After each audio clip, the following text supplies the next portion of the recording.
Honeybees belong to one of the few species of social insects which are able to survive winter periods as a colony. The correct management of colonies can improve the bees' chances in this struggle for survival. Management of bee colonies by annual rotation. An effective way of preventing diseases. Management of bees by annual rotation shows how colonies can be managed so as to remain healthy and strong throughout the year. These stocks have been well fed in autumn and are still in their winter sleep. Modern hives can be left in the open. Good hive stands protect the hives from rising damp and against the chill from the ground. Occasionally, the beekeeper must check that entrance holes are not blocked by ice or debris.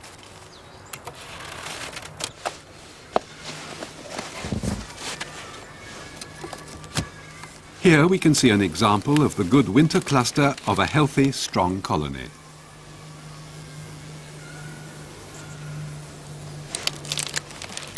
In early spring, a good supply of pollen is especially important for the rapid development of a colony of bees.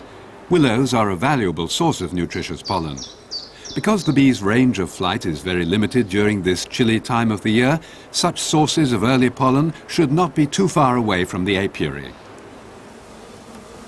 When making a first examination in spring, check the food reserves, the state of the brood nest and the number of frames covered by bees.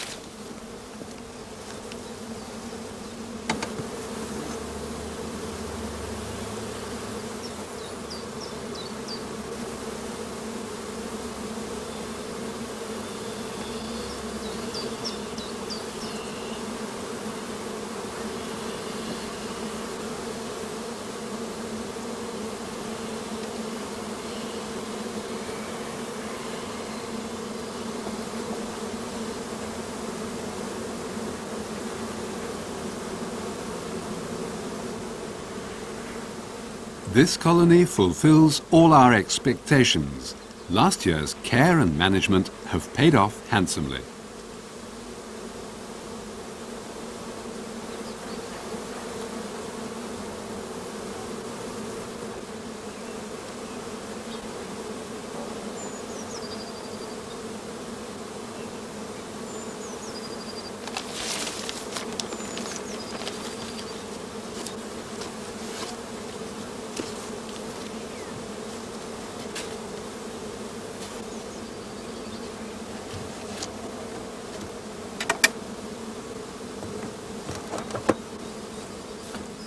The apiary is situated near some allotment gardens. They give hives a good shelter from cold winds and provide an abundance of nectar and pollen. Here we want to demonstrate a simplified form of spring inspection.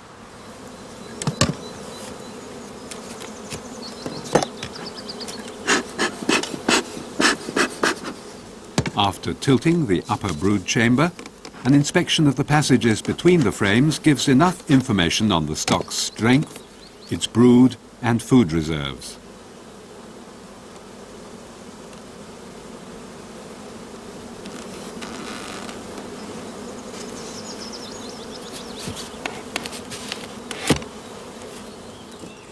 Other excellent sources of pollen and nectar are fruit blossom and dandelions.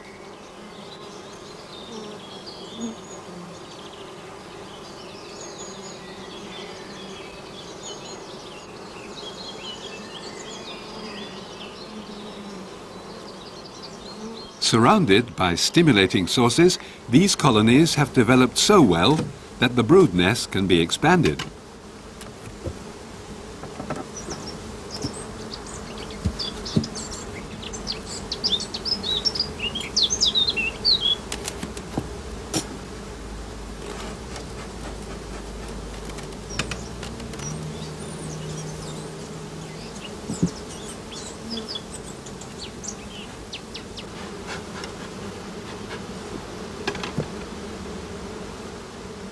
To start with, we remove the wax drawing frame already containing sealed drone brood. The comb in this Varroa bait frame is cut out. It is our first step in the fight against the dreaded mite. Because Varroa prefers to reproduce itself in sealed drone cells, the destruction of drone bait comb enables us to reduce the number of parasites considerably.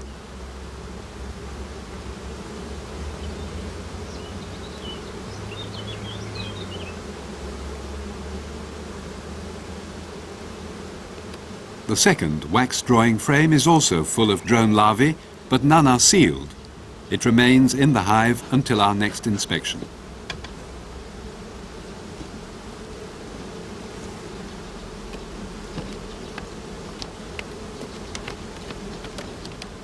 Once more, we are able to assess colony strength as we tip up the upper brood box.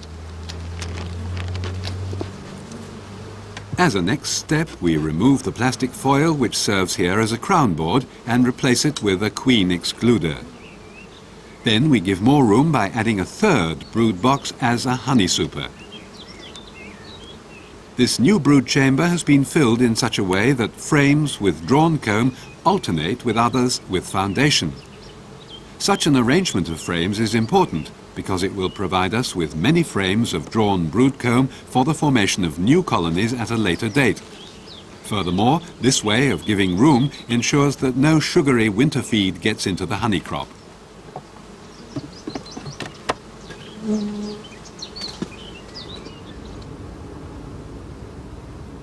The stock has now 3 stories and is well prepared for the forthcoming nectar flows.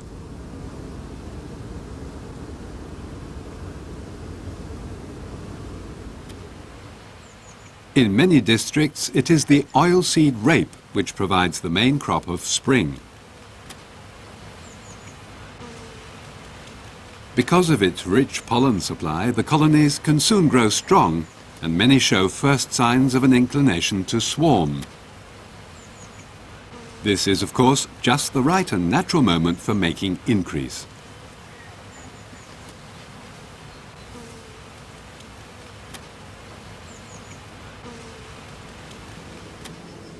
All colonies must now be examined regularly at 7 to 9 day intervals for swarming intentions and the need for more storage space. This is best done by tilting the upper brood box when swarm cells can be seen clearly after a quick glance into the gaps between the bottom bars of frames.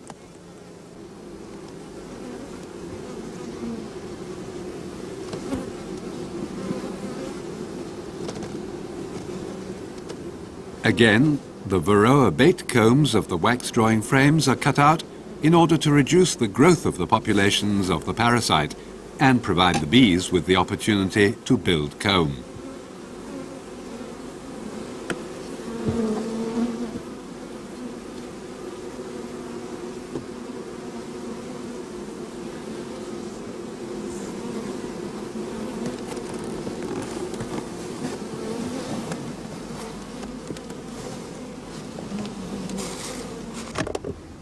Next, we examine the supers.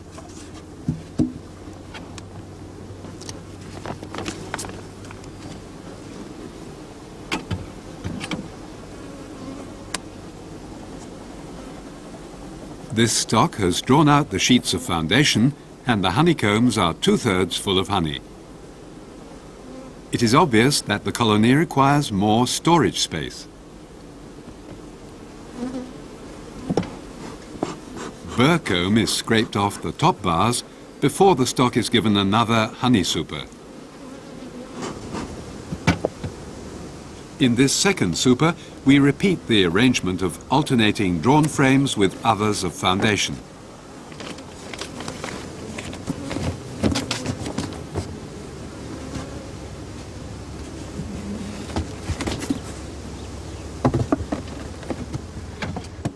All stocks are dealt with according to their strength and their need for more storage room.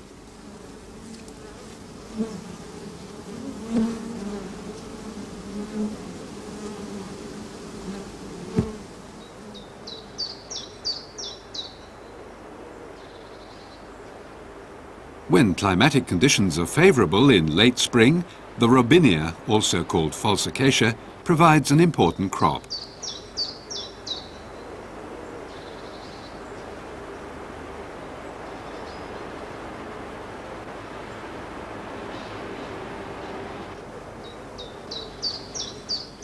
These colonies have been brought back to the home apiary and are ready for the removal of the honey and for shook swarming, one way of making a colony increase. Scales, a swarm box, a funnel and a sprayer are required for this job.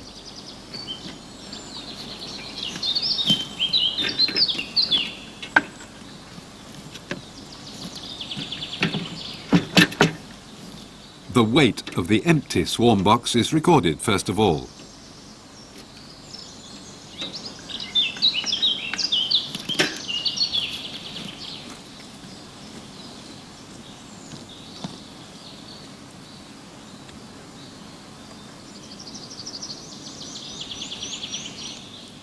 Furthermore, we must have a spare floor, a crown board and an empty hive body at hand to take the frames of honey after all bees have been brushed off. The funnel must be sprayed with water before we open the first hive. This helps when shaking bees into the swarm box.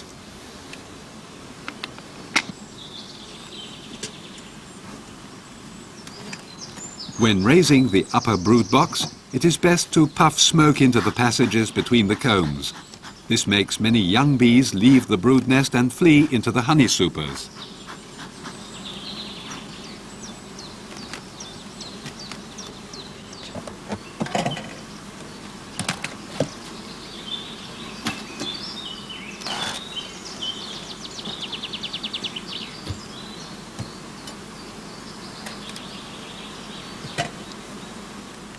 Next, we lift off the supers and set them aside. This prevents young bees returning into the brood nest.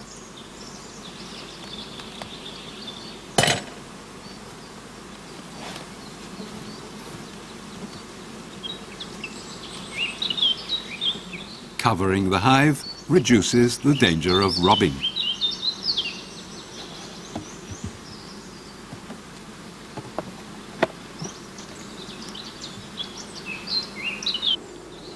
Here, the peak of a colony's development can be seen clearly, and bees and honey must be removed at once in order to avoid swarming.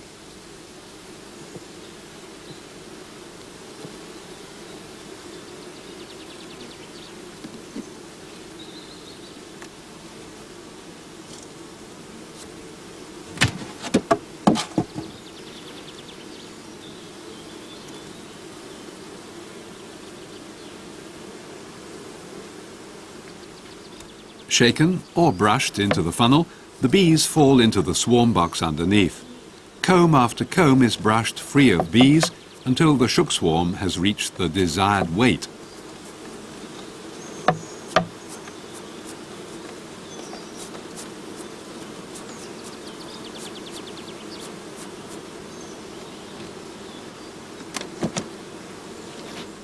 As a rule, it is possible to take one shook swarm from each colony. Should colony strength be insufficient to give us full weight, then it is possible to add more bees from another colony.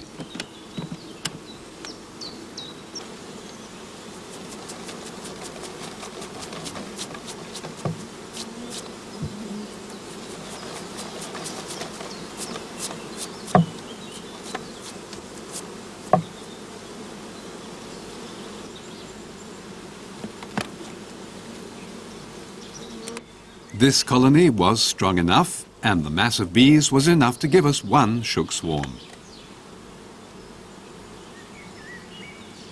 Because the supers contain no frames of brood, this method makes certain that no drones, nor a queen, get into the shook swarm. The presence of drones would cause unnecessary unrest and could lead to overheating and the death of the bees through suffocation. The swarm boxes are covered with wire gauze on two sides in order to provide good ventilation. At this time of the year, the ideal weight of a shook swarm is around 2.5 pounds of bees. After thumping the swarm box firmly on the ground, the funnel is removed and the lid is put in its place. The queenless shook swarm is now taken to an airy, shaded place.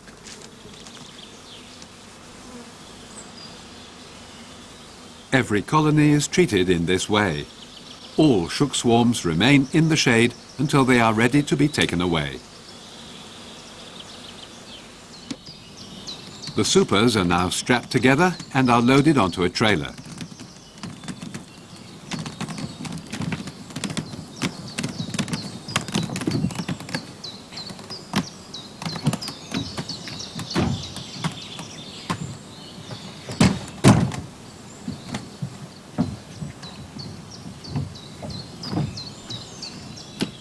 Finally, the swarm boxes with the shaken bees are put on the trailer.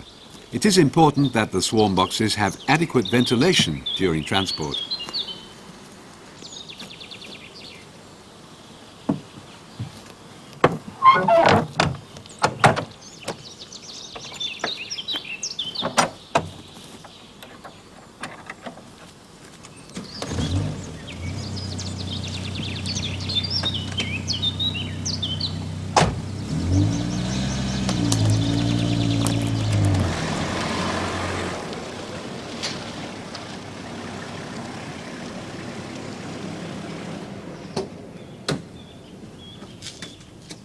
Having reached the extracting shed, the shook swarms are unloaded first and are set down outside for their Varroa treatment.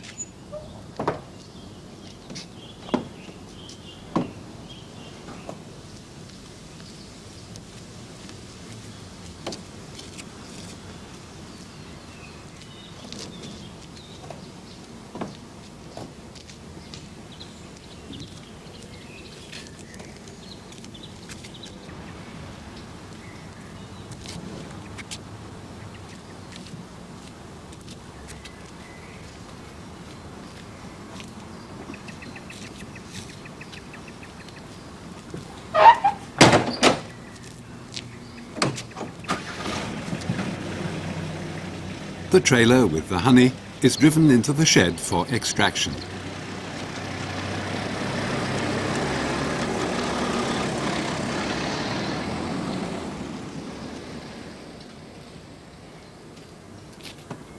Several chemicals have been officially approved for the control of Varroa mites. Here we administer a systemically acting remedy. After all shook swarms have been treated, we turn our attention to the catching of the mated queens.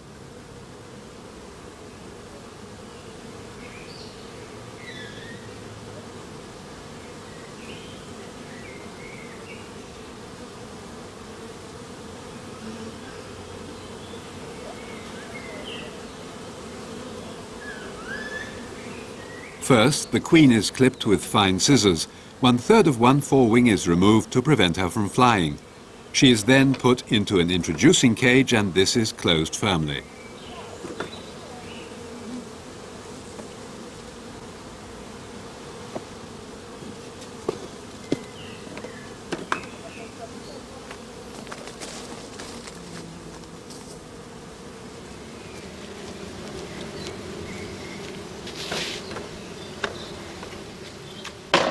After again thumping the swarm box firmly on the ground, the queen cage is suspended by wire among the bees.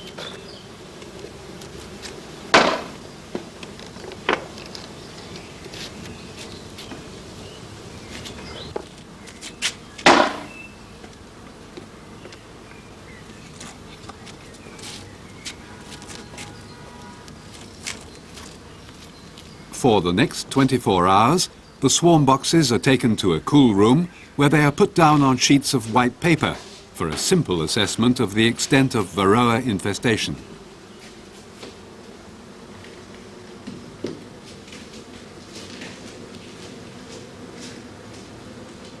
Because shook swarms are artificially created swarms and bees have an empty honey stomach, they must be given some food soon. Here they are fed with goods candy, made from honey and icing sugar, and the room is darkened. Once the shook swarms have been dealt with, we return to the out apiary and attend to the control of swarming in the parent stocks and the putting on of supers.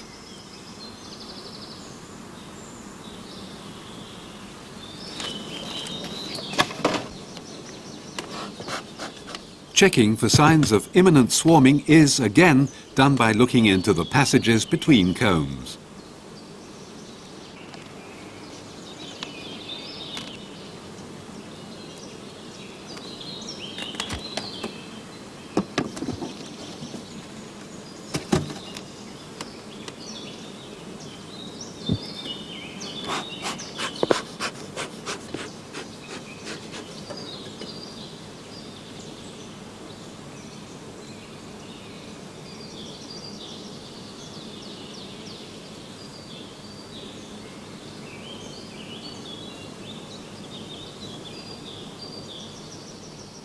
Although a lot of bees of the adult population had been removed, colony strength is still sufficient to take advantage of any expected flows of nectar.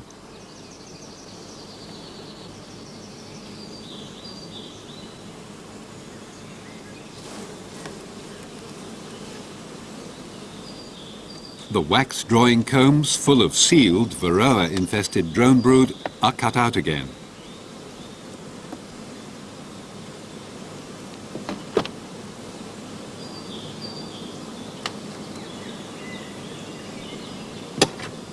All other colonies are treated in the same way.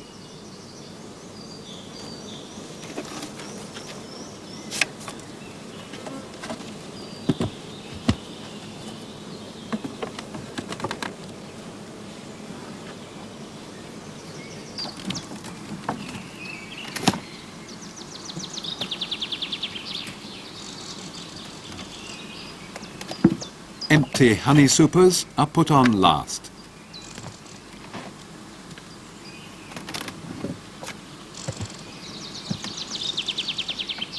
At this time of the year, the supers are filled with drawn comb because bees tend to fill drawn cells more readily.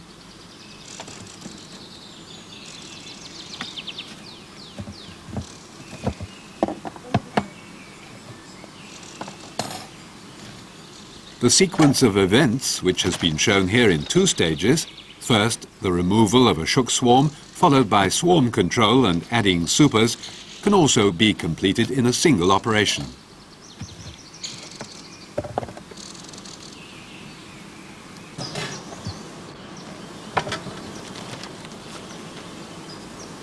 After adding supers, the old colonies are ready again for the next crop.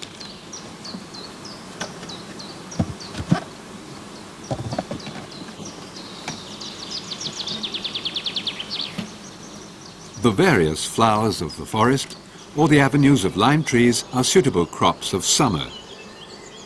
They produce floral and honeydew honeys. Back to treatment of the shook swarms. After a one-day period of confinement, we remove the remnants of the candy from the shook swarms. On the paper underlays, we will find some debris and dead varroa and can evaluate the mite infestation of the shook swarms.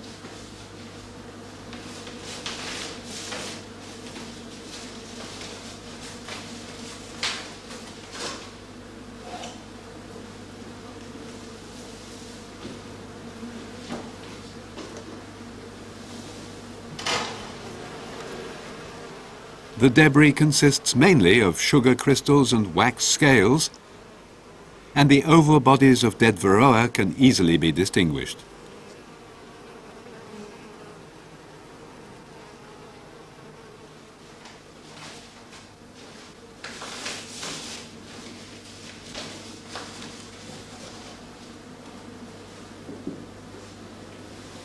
During the period of confinement, the bees have fused into a small colony, and their contented, quiet clustering shows this clearly. The shook swarms will be given new brood boxes. These should contain 1 to 2 combs with sealed honey, as well as frames of drawn comb, which had been removed from the parent stocks. For transport, the entrance holes are plugged with paper.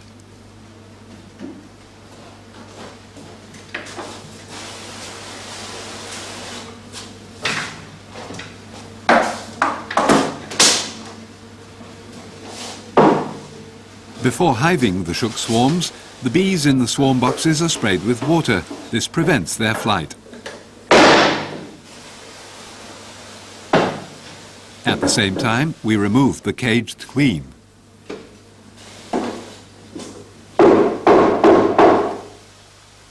Now we dump the bees into the open space of the deep floorboard in which the front entrance has been closed with wire gauze. An inner floorboard is put on. This is followed by the prepared brood box. The queen cage is suspended between 2 frames, and the plastic foil and the roof are put on last of all.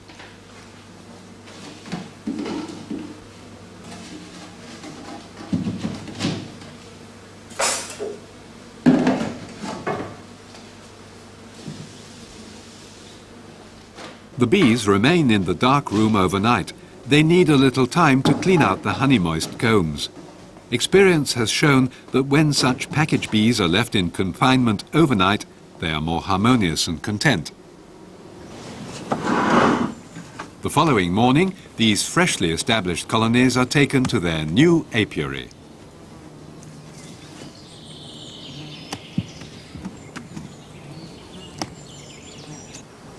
This should have been chosen to assure an ample supply of nectar and pollen for all.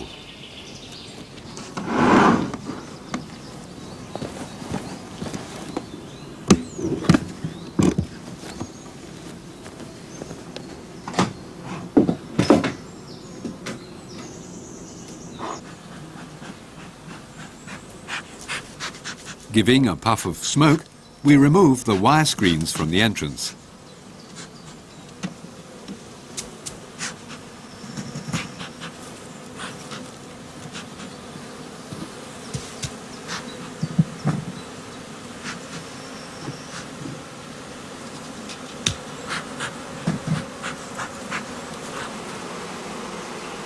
Only the small upper entrance above the deep floor is opened.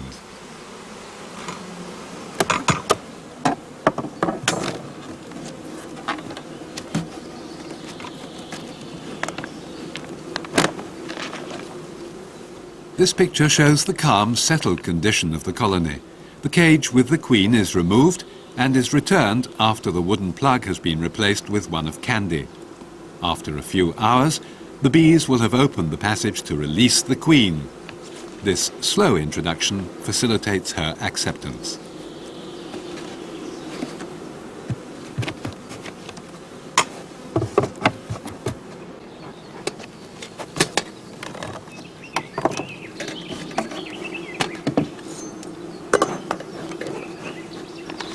After 1 week, it is best to check her acceptance.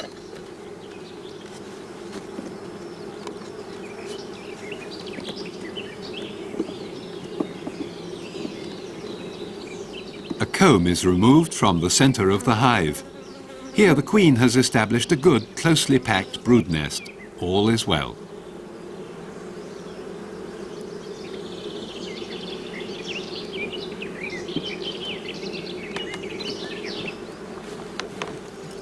Until now, the colony's requirement for food had been assured by the frames of honey. To stimulate development of the brood nest, it requires a constant stream of liquid food as well as a regular supply of pollen. When the outside sources are insufficient, small helpings of food in liquid or solid form must be given. It pays us handsomely to give regular feeds of sugar syrup until the first brood emerges. All signals are now set to clear the way for a healthy and rapid development of the new colonies. They are a young queen, new combs, many young bees, a steady stream of food and a good supply of pollen. Another way of forming new young colonies is making nuclei with combs of emerging brood. The adult bees, having been brought home about 9 days previously, are queenless, and the frames by now contain only sealed brood and stores of honey.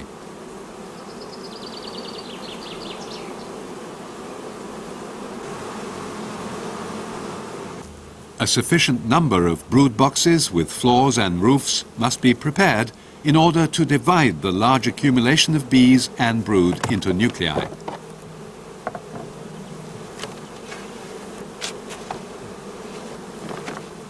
These brood chambers should contain frames in the following order: an empty drawn comb,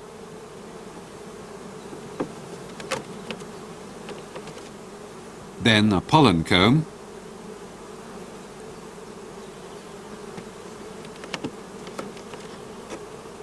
next to a comb of honey. Then we leave a gap to take the brood combs. Beyond the gap there should be 2 more frames of drawn comb and a frame feeder filled with soft candy.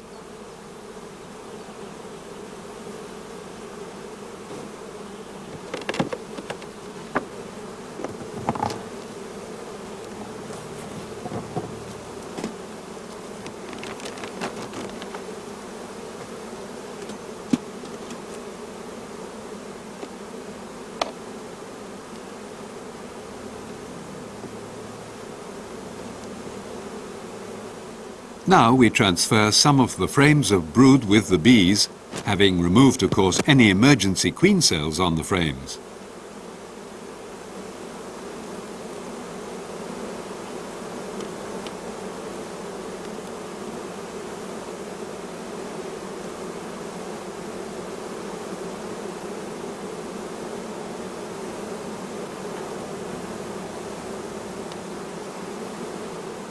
Nuclei are made of different strengths depending on the time of the year, the way we requeen the stocks, and their final utilization.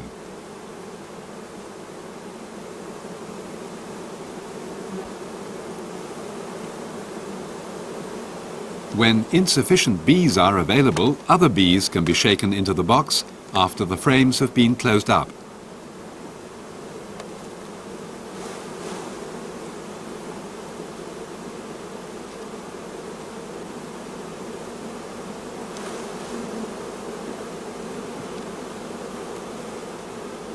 Finally, in this case, the nuclei are given a ripe queen cell each.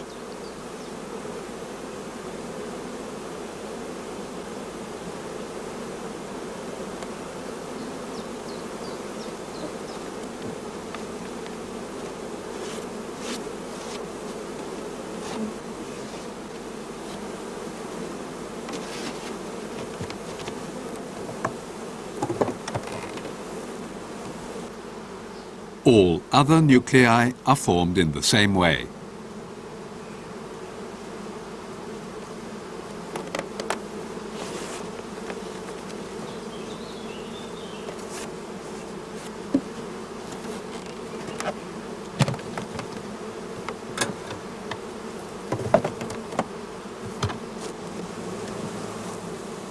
The original collection of bees and brood frames has now shrunk to a small nucleus which also needs a queen.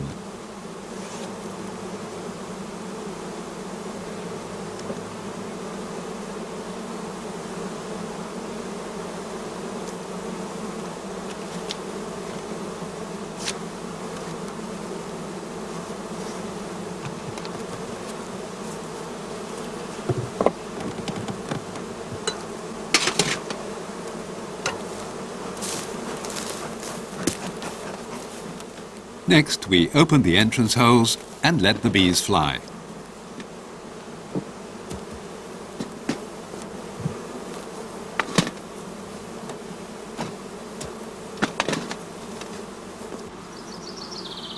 If necessary, these nuclei can be treated with an approved varroacide.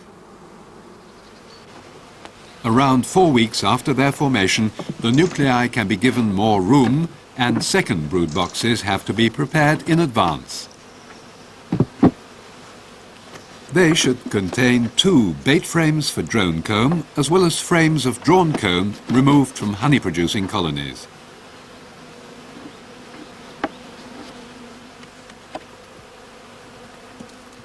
These young colonies need more room when they have at least 8 frames of brood and are full of adult bees.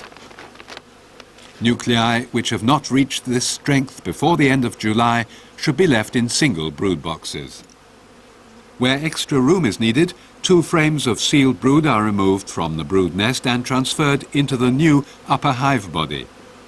This brood should occupy the central space made available by the removal of the 2 Varroa bait frames.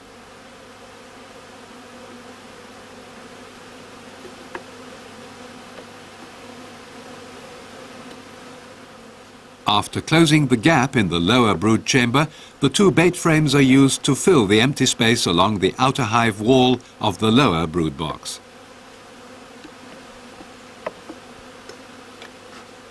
Burr comb is removed from the top bars of the frames. The new brood chamber is put on top.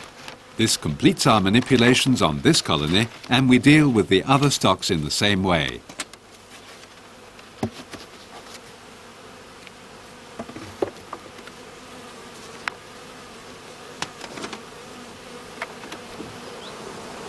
The new comb now encourages the queen to expand her brood nest into the second brood chamber. At this time of the year, any extension to the brood nest should be made with drawn frames rather than with foundation. Pollen-clogged combs can also be used. It is possible to judge colony strength and the need for expansion by the number of passages which are packed with bees and by the large patches of brood.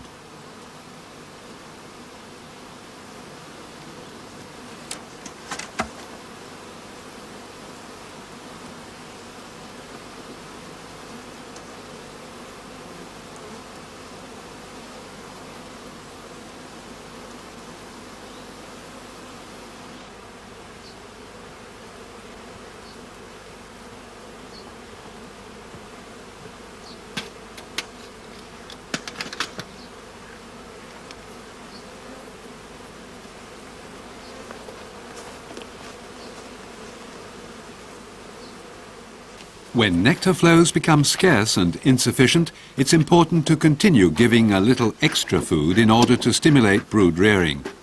The food can be given as soft candy or, as in this case, in the form of granulated blossom honey. Giving solid food ensures that bees take the food slowly and do not fill the combs too quickly.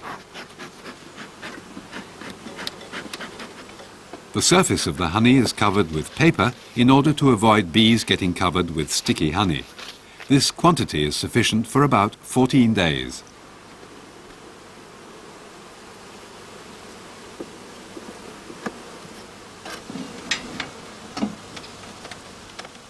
The colonies are weighed at the end of August. The weight indicates whether the stores will be sufficient for winter or if additional feeding is needed. In late autumn, any additional food should be given as concentrated sugar syrup so that it can be taken down rapidly, ripened and sealed.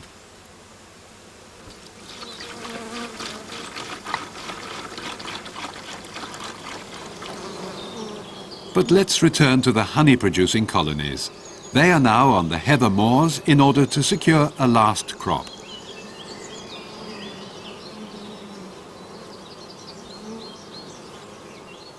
When conditions are right, the heather can be an excellent source of nectar and pollen. In order to secure a heather honey of low water content at this late time of the year, it's especially important that the space available for honey storage is restricted to suit the strength of the colony.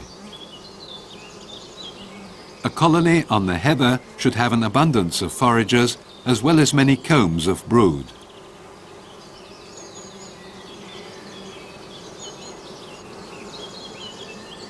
When the heather flow is over, the colonies are ready for the removal of the honey crop and their dissolution as individual colonies. In order to prevent robbing, the entrance holes are blocked up first.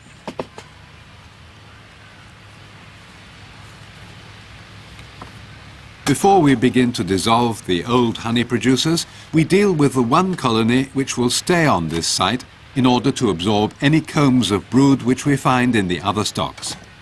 Any varroa mites left in the brood cells will be eliminated later after the last bees have emerged.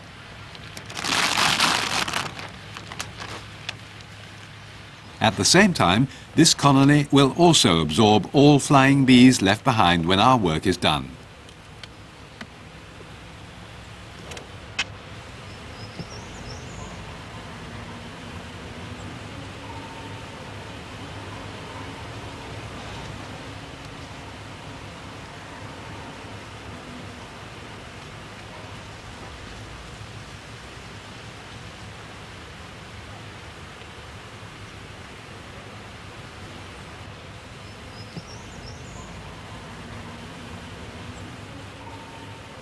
First, we make an assessment of the state of the colony and the amount of brood. At the same time, we look for the queen and cage her.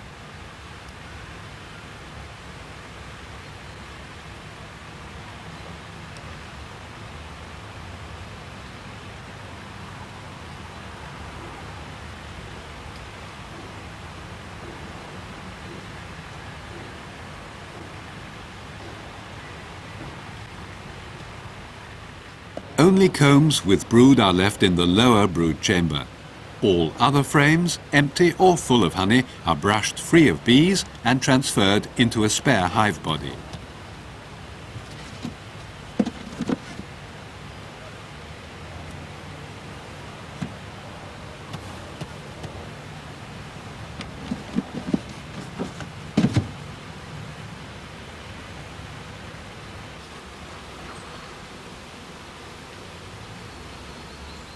Combs with brood from the upper brood chamber are transferred to the lower one. Here too, all other frames are brushed free of bees and are removed.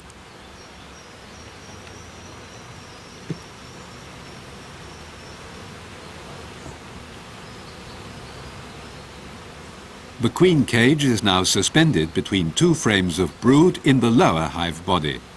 Depending on the strain of bees and the nectar flows, the quantity of brood will vary from one stock to another.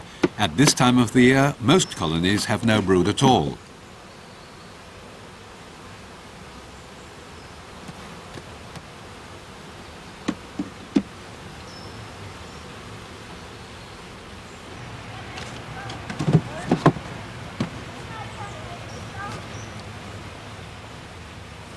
All work is done, for the time being, when the last bees have been brushed off the last honeycombs.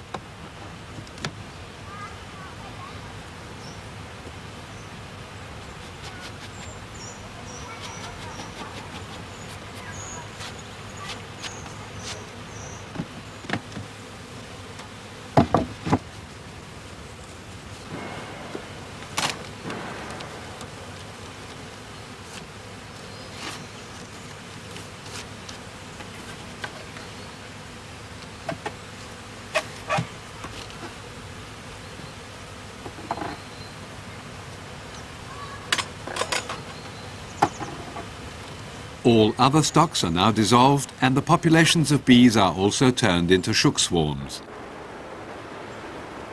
To begin with, we must cage the queens.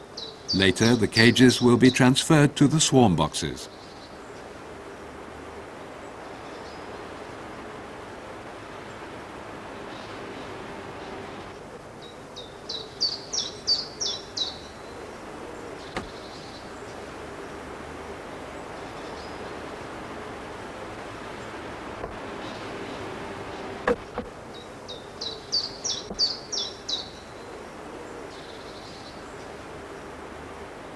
After spraying the warm funnel with water, the bees are brushed off the combs containing honey.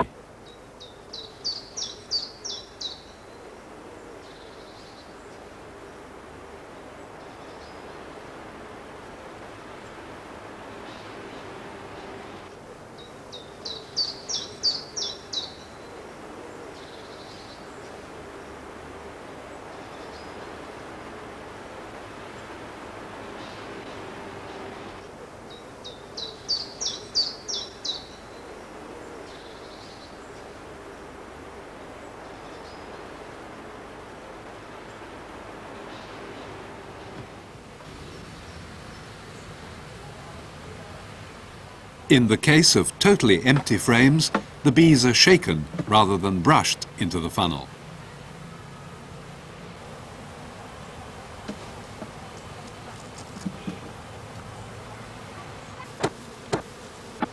Bees which had found refuge in the space of the deep floor are also dumped into the funnel to join the others in the swarm box.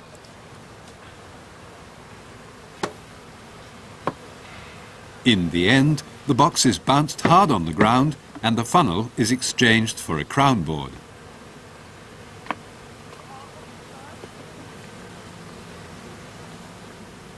Before the swarm boxes are removed from the site, any bees adhering to the outside are brushed off so that they can fly to join the colony which will remain at the site. That colony will stay here for a further 3 weeks if its reserves of food permit. After that, it will also be turned into a shook swarm. The shook swarms, mostly infected with varroa, are now taken to a dark room, treated overnight with a varroacide and fed with soft candy. After this period of rest, each shook swarm made of these old honey-producing colonies will be united with a young colony made in early summer.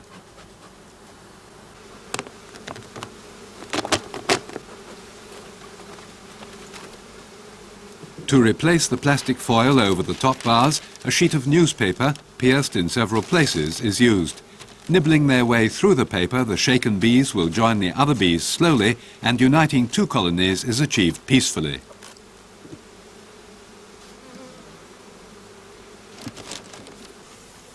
An empty brood box is now put on the top of the newspaper, and we spray water over the shook swarm to stop bees flying up. After the removal of the queen cage, the bees are shaken into the empty brood chamber and the hive is closed up.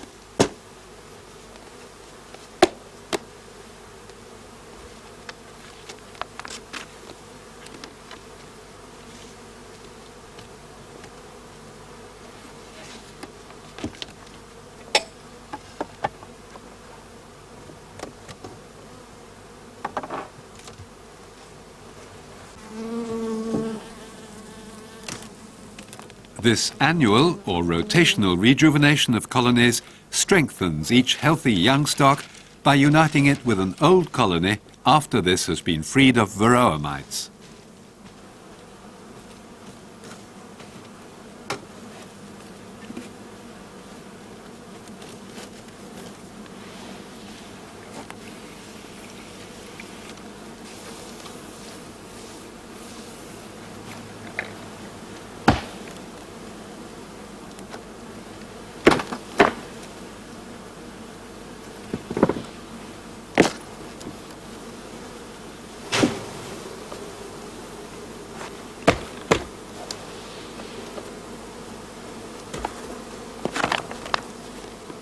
The result is that all colonies are powerful and well prepared to withstand the ravages of winter.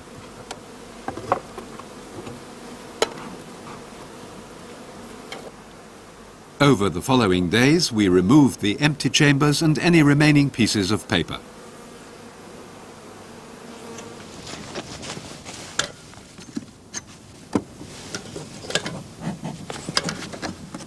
Late in autumn, the inner floorboard is removed. This ensures that in winter the bees remain cool, stay tightly clustered, and are well ventilated from below. In order to keep an eye on the varroa populations, a varroa screen with a paper inlay is put into the deep floor space temporarily.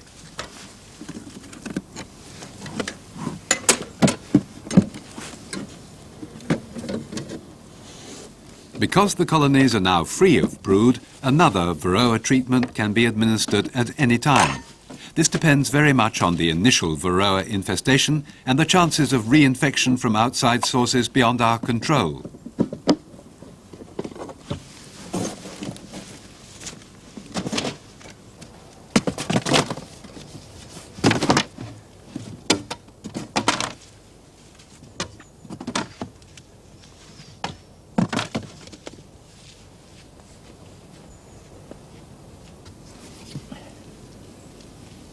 Two to 3 weeks afterwards, the varroa inlays are removed and the number of dead mites is evaluated. This gives us a good picture of the extent of the populations of the parasite.